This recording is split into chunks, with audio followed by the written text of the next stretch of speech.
जरा थांबाच. आपण साधारणतः आपण साधी माणसं आपल्या घरामध्ये साधारणतः असं मानलं जातं की साधी महिला ही झुरळाला घाबरते ना. अरे इकडे आमचा पंतप्रधान घाबरतो,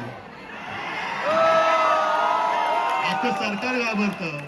जगातला सगळ्यात मोठा पक्ष ज्याने भाड्याने माणसं घेतलेत, हे भाडकं वाचलं की असं होतं. भाड्याने म्हणजे माणसं चोरून पक्ष वाढवले ना, की असा पक्ष झुरळाला घाबरतो.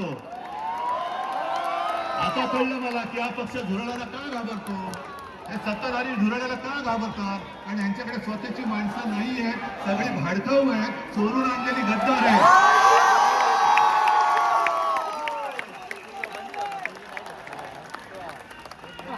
पण आता आपल्याला एक गोष्ट ठरवावी लागेल.